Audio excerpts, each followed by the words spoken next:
Welcome to the JP8 Report. This is James Pierce with the JP8 Report, episode 255.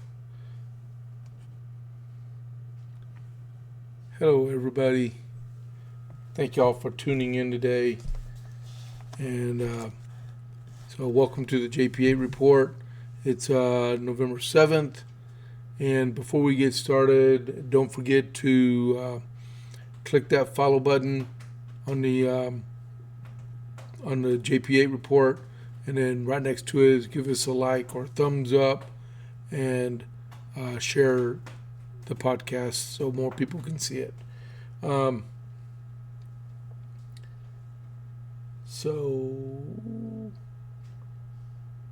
I'm looking at swirly marks on my mobile devices. Okay, so I know I'm live. So let's see. Welcome to the JP report. I said all that, and then let me go one more slide down. So America 250 for. Here we go. Nope. America 250 for the 7th of November, 1775. And remember, the day is Friday, so we'll do it for the 7th of November, and then for the 8th of November, which is my birthday. And then that'll knock it out for the rest of this week.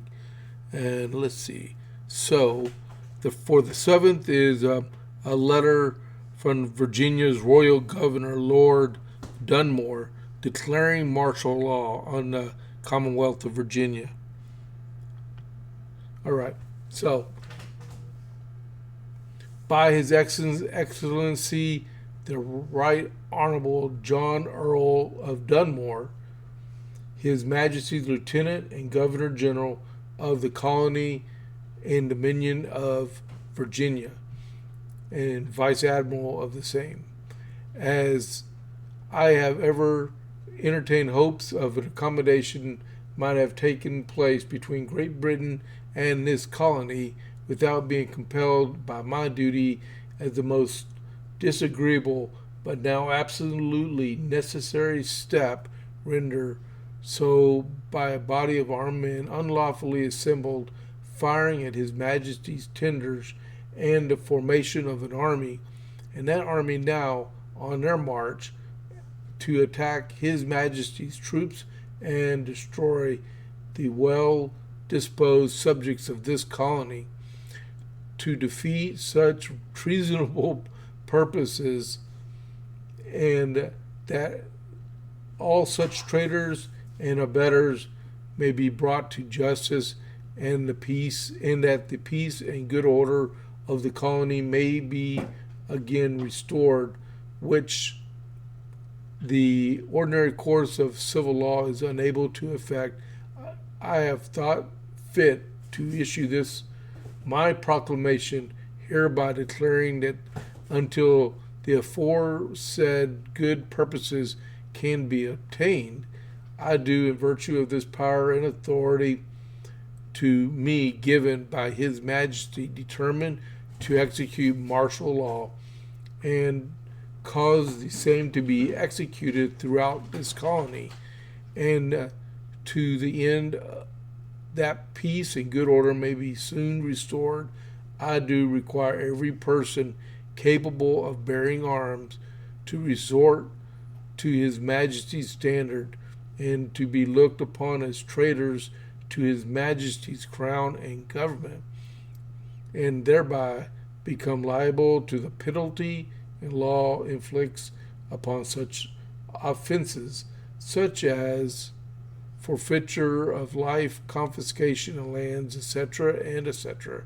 I do hereby further declare all indentured servants, blacks, and others pertaining to rebels free that are able and willing to bear arms, they rejoining His Majesty's troops as soon as may be, for the more speedily reducing this colony to a proper sense of their duty to His Majesty's crown and dignity. I do further order and require all His Majesty's league subjects to retain their quintrents or any other taxes due or that may become due in their own custody till such time as peace may again be restored to this at present most unhappy country, or demand them for their former salutatory purposes by officers properly authorized to receive the same, given under my hand on board the ship William off Norfolk, the 7th day of November, in the 16th year of His Majesty's reign, Dunmore. God save the King. All right. I think he was a tad little mad. But, in the end, he's going to lose anyway. He'll have to go back to England with his tail between his legs. And then for the 8th of November, Colonel Benedict Arnold reached the banks of the St. Lawrence River, and on the other side was Quebec City, the one of the objectives for trying to draw Great Britain further away from inflicting their will onto the colonies and trying to get more of the Native Americans to be on the side of the Americans. All right. So that's the America 250 moment for the 7th of November and for the 8th of November. All right. So next is Dalmatian Texas Burgers, our homemade smash burgers and dogs here in Coppers Cove, Texas. All ingredients are homemade, including their buns, and they're open from 11 to 2, which is right now, and 5:30 to 7, Tuesday through Saturday, unless they sell out. And then they're located at Town Square Shopping Center behind Bushes on the west side of Coppers Cove. And like I love to eat is where I'm circling with my cursor, the armadillo. They got cream cheese, pickled jalapenos, bacon, and then raspberry preserved jam on it. Awesome burger. Awesome. All right. So onward to the JP8 report. So I'm going to start off first with some pretty big news. Representative from New York, Elise Stefanik, 41 years old. She announced this morning on Truth and some other mediums that she is running for the New York governor against Kathy Hochul. She would be the first Republican in 20 years to be the Republican governor of New York. George Pataki was the last Republican. She's been in Congress since 2015, and she graduated from Harvard. I think that's how you pronounce it. I think she was going to be the UN ambassador for President Trump, and President Trump convinced her, like, hey, we're going to find someone else. We got other plans for you. And I think this was the big plan. Okay, so I'm going to read her announcement. This is from Truth Social. Okay, Kathy Hochul is the worst governor in America. Under her failed, I think the worst governor is Gavin Newsom, but this is her announcement. Kathy Hochul is the worst governor in America.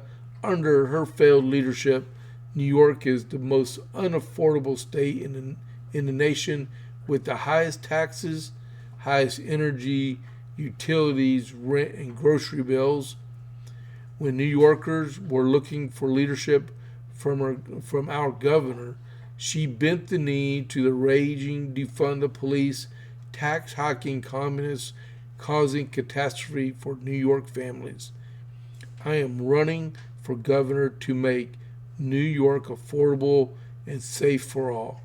Democrats, Republicans, and independents will unify to save our state. It's time to fire Hochul and then save New York. That's Miss Stefanik, Congresswoman from the state of New York. She is the conference chair for the Republican leadership in the House of Representatives, and hopefully, come January 2027, she will be the next governor of New York. I fully support her. And if Republicans are right, are smart, they will rally behind her instead of putting 5 or 6 different candidates up there and slaughtering people across the board, like what's going on in our Senate race here in Texas. You got Hunt and Paxton and Cornyn going at, well, Hunt is acting like the gentleman, which he is. I guess West Point taught him that. But you got Paxton and Cornyn going back and forth. Well, at least their packs are going back and forth against each other. But in New York, they need to rally around at least Stefanik and get her elected. All right. So next on my list is this is day 38 of the Schumer shutdown. They are trying to do a 15th vote today, and it's supposed to, I got it written down, they're going to try to do a 4-year funding for U.S. military construction, VA funding, and SNAP, and then fund the legislative branch. I call BS on that part. If the government's closed down and they're working on a continuing resolution, the Congress should not be paid at all. All right? But this is their, and when it comes to politics, sometimes you have to compromise to try to get votes. And this isn't compromising on principle. This is compromising on funding, right? So, well, sometimes funding and principle are the same thing, but not in this instance. But they're trying to find a way to get a total of at least 7 Democrats to vote for the continuing resolution. They do not expect it to pass again. We'll find out in a little while. I was just watching the news. The president and the Hungarian president are talking right now. They're still talking. There is, if it passes, it's going to have to go to the House for approval there too. Now, if the vote fails today, they're going to do it again on Sunday. It looks like getting closer and closer to Veterans Day. But got to realize the federal employees missed another check, and on Friday, not today, but next Friday, is the next military payday. Going to get paid twice a month, the 1st and the 15th. The 15th is a Saturday, so it makes payday on the 14th. And most service members use one of 2 banks. Most of them do. They use USAA, and then they use Navy Federal, right? And both of those do direct deposits 2 days before the actual payday. So technically, Wednesday is payday for the U.S. military. Right, as it is right now, they're not going to get paid. All right, and like I keep saying, I have a son-in-law that's an NCO in the Army. He's got to support my daughter. They need to get paid. So we'll see. I don't see anything on the TV about them voting, but I think all efforts are geared around the president right now. And also, this morning, on the first Friday of the month, every month, the federal unemployment rating is supposed to be released. Since the government is shut down and there's no one working at the Bureau of Labor Statistics in the Labor and Commerce departments, there's not going to be an unemployment rate again this month released to the to the public. So we don't know how many jobs were created and how many and what the unemployment rate is. Even though ADP released private sector numbers from like 2 weeks ago, they released it a couple of days ago, and saying I believe they said 48,000 jobs were created in the private sector, and they were only estimating 28,000. So it was an increase over 20,000 more than that they were actually expecting. A buddy of mine just chimed in on the chat. His name is Rob. Hey, good afternoon, Rob. Thank you for tuning in. Don't forget to give me a like, okay? So with that going on, the next one I'm going to talk about, Supreme Court late yesterday afternoon released a 6-3 ruling that favors the Trump administration, mandating the birth sex of a person can be placed on U.S. passports only, like male and female, two genders. That's the only two genders out there. I guess there's some misguided people in our country who think there's 50 different genders. There's not. There's male and there's female. All right, but the Supreme Court rules 6-3 in favor of the president. So that's good. Did y'all hear about James Carville saying that he expects Democrats to win the presidency in 2029? And if that happens, he said the first thing that they're going to do is overhaul the Supreme Court and add 4 justices so they can bring common sense judicial judgments to our nation again. This is why Republicans need to get off their fourth point of contact and get out there and vote Republicans in instead of gnashing the teeth and pulling hair and condemning everyone and destroying everyone and burning everything down in the process. We've got to keep the Supreme Court intact. And the only way we're going to do that is keep Republican legislature and or Congress and a Republican president. That's all. That's the only way that it's actually going to happen. And then Kazakhstan said that they're going to sign, next week they're going to sign the Abraham Accords with Israel and with the United States. That's good. I think that brings to 13 countries, I think it is. It's either 8 or 13 that have come on board and signed the Abraham Accords, even though Kazakhstan has had relations with Israel since 1992. All right. They're just formalizing the agreement, which is good.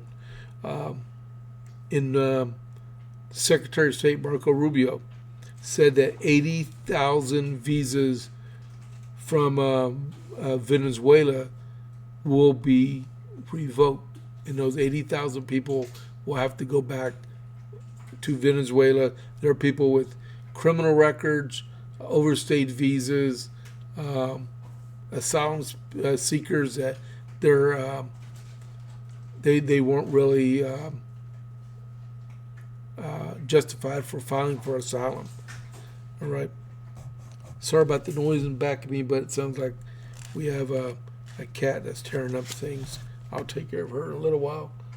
And then next is in the state of Maine, you have a congressman named Jared Golden. He's a Democrat. He's a third-term congressman, and they released some very devastating poll numbers for him the other day, and it showed him failing in his re-election bid, which is not for another year. But he is losing to former Maine Governor Republican Paul LePage, and so he decided he's not going to run for Congress now. And he a year ago, barely won re-election as it was. So he's calling it quits, all right? He's going to go the way of Nancy Pelosi. And then another election matter, Montana McKnight, I think her name's Helen McKnight. She was running for the town commissioner seat in Helena, Montana, lost her election bid the other day. She only got 20% of the vote. So all that rhetoric she said on a voicemail to Senator Sheehy, she still got beat. And to make matters worse, hopefully they file some type of legal proceedings against her for some of the vile and contemptuous stuff she said on that phone line. It could be construed as a threat against him. So hopefully something else goes on. All right, so next is the Department of Justice said that they're going to appeal to the first U.S. Appeals Court the SNAP funding that came out of the U.S. District Court. They're claiming separation of powers because the judicial branch has no say-so how the disbursement of funds go. I'll take it one more point also. This judge, and the district judge, I guess, I think it's a she. I guess she failed math. So if you have $5 billion in your reserve contingency account, how can you require the federal government to pay out $9 billion when they only have $5 billion and it's supposed to be saved for in case of emergency break glass? Well, this is the same concept. They're going to partially fund. They can only partially fund the SNAP recipients because there's so many illegal aliens on there in the first place. But there's no other money to fund that account. So what we really need to do is the senators to vote on this bill, send it back to the House, have them vote on it, and it can be fully funded. We'll see. But it's going to the first U.S. District Court of Appeals. And then Department of War destroyed another narco boat, killing the cargo and 3 terrorists. Did you see that the SecWar Pete Hegseth was at the Patriot Awards last night? It was on Fox Nation. But he made a surprise appearance at the Patriot Awards. That was awesome. And the award they gave to Erica Kirk during the event itself. Also, Pete Hegseth also announced a new policy. It's going to become officially announced today. They're changing the policy on acquisitions to make it faster to appropriate new weapon systems within the full military, because if you're like me and you served many years in the Army, wow, the time it takes to bring a weapon system online is unbelievable. I mean, you'll be generations of technology behind. I mean, you ought to have seen some of the communications equipment we work with in the Signal Corps. We're like, we're still working with that kind of technology? Well, they're improving the process to bring it online so it can be out to the warfighters faster so they can train with it while it's still viable technology to help them out on the battlefield. So that would be great. And then the FAA, Federal Aviation Administration, they announced yesterday, Secretary Duffy said 10% of flights at 40 airports will be curtailed starting today, Friday, because of the lack of air traffic controllers in the area.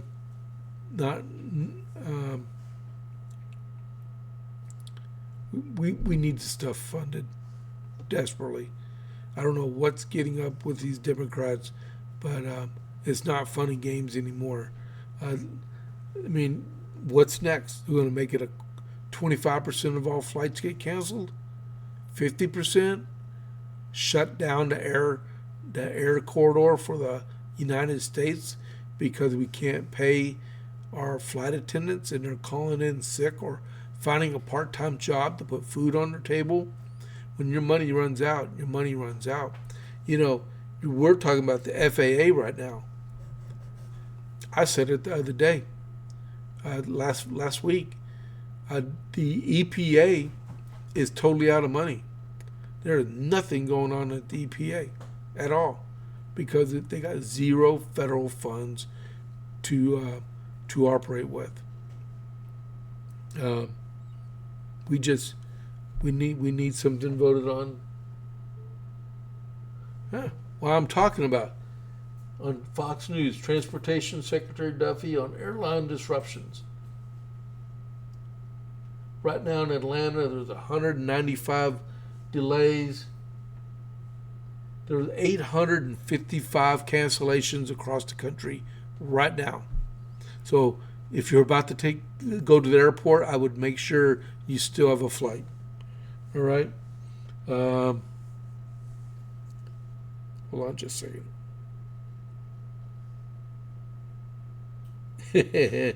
Okay. My buddy Rob that's on the line with us, he was saying the year he retired, mobile subscriber equipment in the Army was just coming online, and I can tell you right now that equipment was bulky. It was bulky. They use WinT right now, Rob, if you didn't know. Man, it's good that someone's on there that's communicating with me that understands what I've been going through. Ford is considering ending Ford is considering ending production of the electric F-150. So they said they're going to go back to just producing the the hybrid and the internal combustion engine F-150. All right, so right now I got one more thing. I'm going to talk a little bit about Texas politics here to help us out. I want to try something here real quick.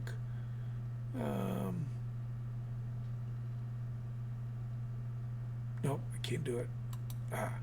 I'm trying to do an ad read, but I can't figure it out. That's all right.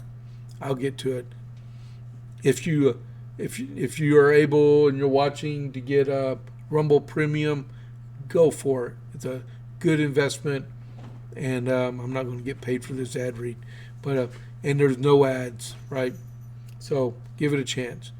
And Rob, I'm still working with it, so don't worry about it. So the last thing I want to talk about, tomorrow's November 8th, my birthday. I'll be 57 years old, right? So November 8th through December 8th is the primary filing season for next iteration of elections here in Texas. So we have the primaries March 3rd. We have Governor Abbott, Lieutenant Governor Patrick. We have Dawn Buckingham. She's the land commissioner. We have Sid Miller. He's the agricultural commissioner. We have Senator Flores.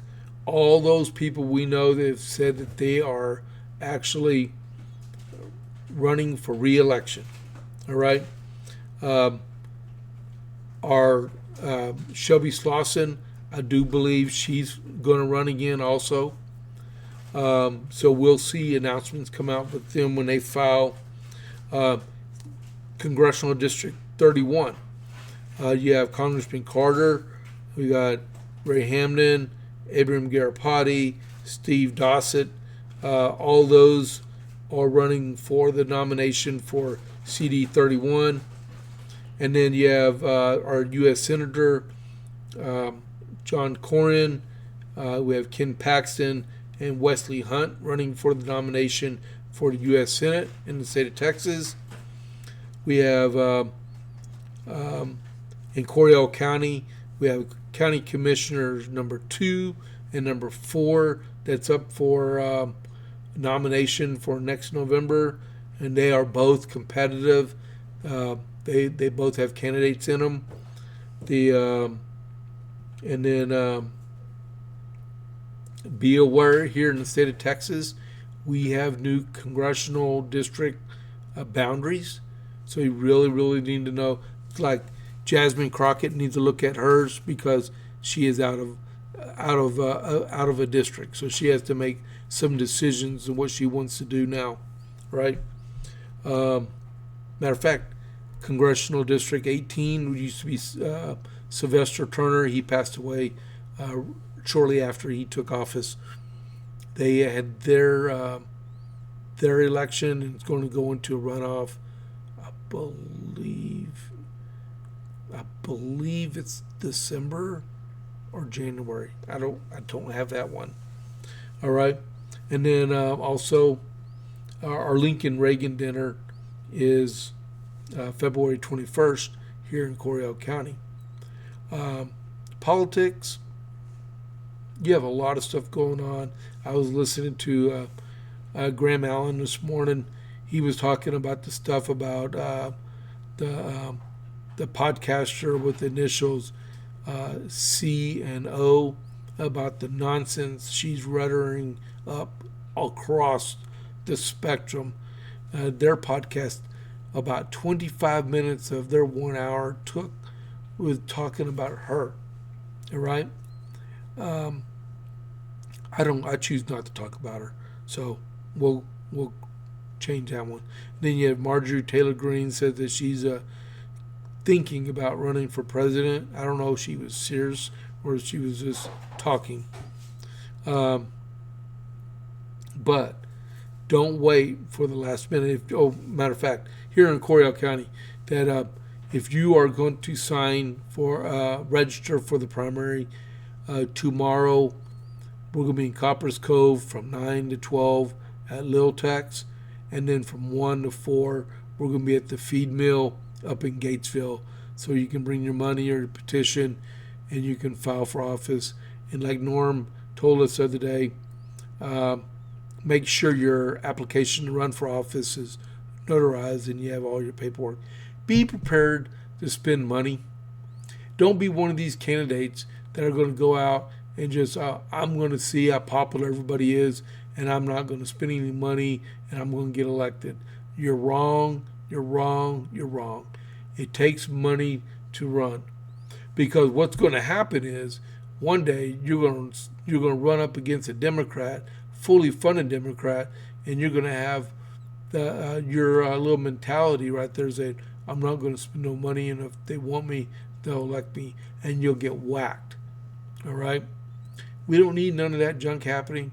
We saw what happened in New Jersey, and we saw what happened in Virginia, and in Georgia, some of that stuff happened. You have to be fully funded to make a difference. I saw a deal with Steve Bannon in it this morning, and there was a bunch of people agreeing with him. They were all shaking their head up and down, right?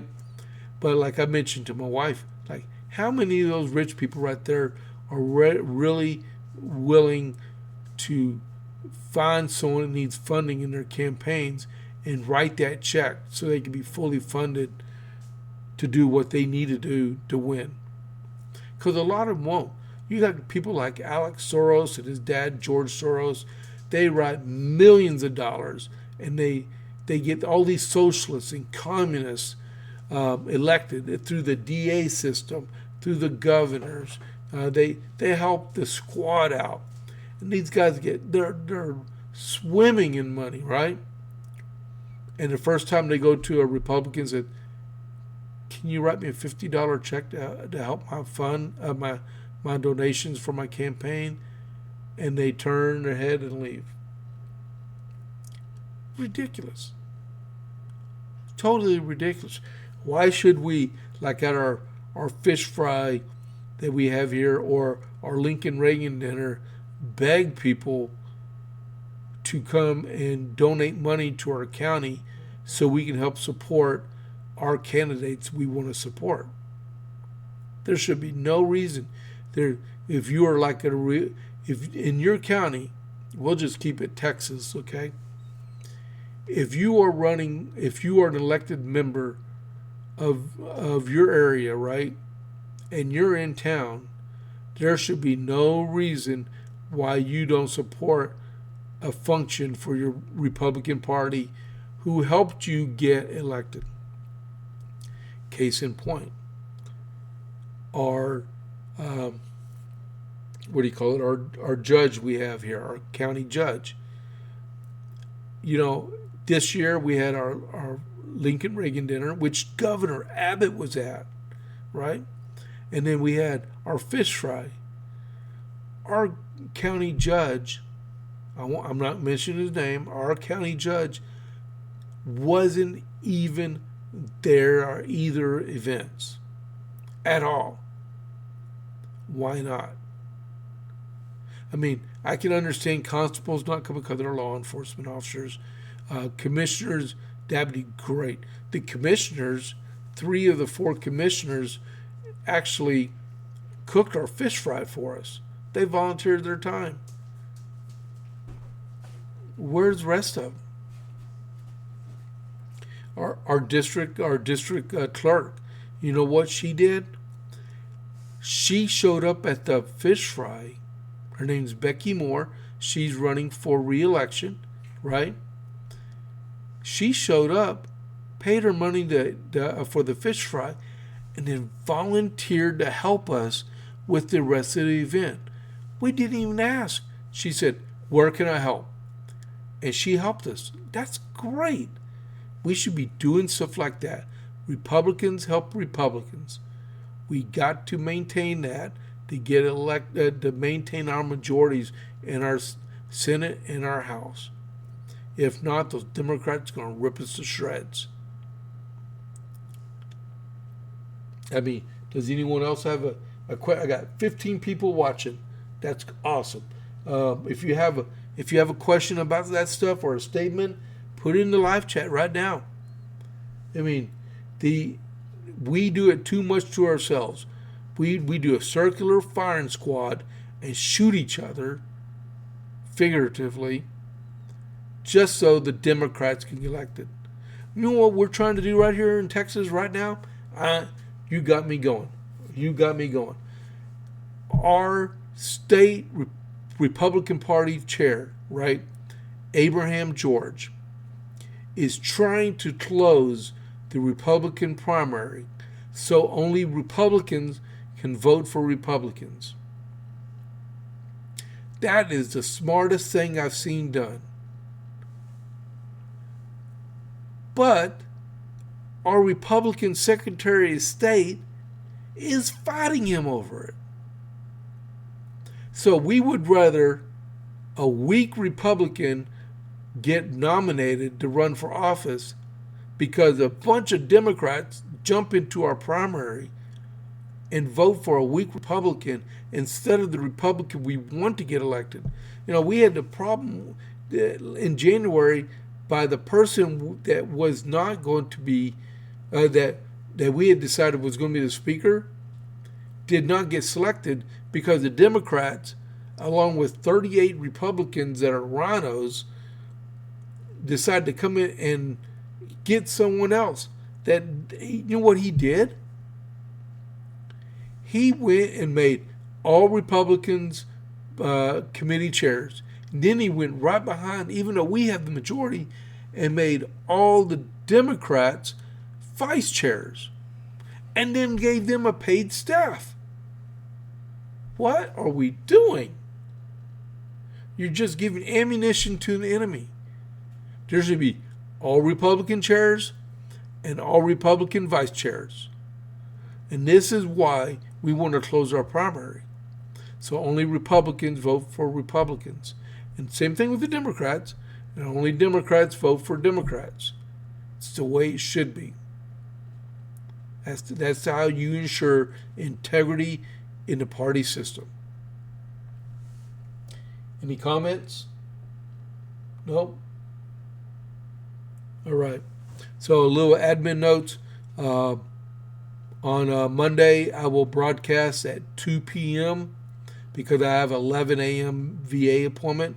So I have it all built, and I'll shoot out at 2 p.m. And then Tuesday, Wednesday, Thursday, and Friday will all be at 12. I'm going to do some cool stuff for Veterans Day. That'd be cool. So if you want to find me on my socials, you can find me at on X at James Pierce Jr. You can find me on Facebook at James A. Pierce Jr. and JP8 Report at gmail.com. I do simulcasts on X and Facebook through Rumble because I only broadcast through Rumble. And we're trying to build our numbers up on YouTube so we can do the simulcast through YouTube. So if you go to the JP8 Report 67, I ought to put this on a slide. That's my YouTube channel. The JP8 Report 67 is my YouTube channel. Go in there and just subscribe. I'm not saying you got to listen to it. Just subscribe to it so we can get to 50 and get going through it. Rumble is the place to be. That's all I go through. I love Rumble. I'm dedicated to Rumble. I've only been pure Rumble for years, right? Yeah, let's get that done. Spread the word about the JP8 Report. I appreciate everyone tuning in. Remember, my birthday's tomorrow, all right? And I'm going to have fun. I'm going to spend all day with our party chair, and let's get some people registered for the primaries and stuff. I'll take some pictures, and I'll put it up on the JP8 Report on Monday so people can see, all right? Wish me luck. Pray for me on my VA appointment on Monday morning, and I will see y'all then. All right. So this is James Pierce with the JP8 Report. I'll catch you on the flip side. I'm out.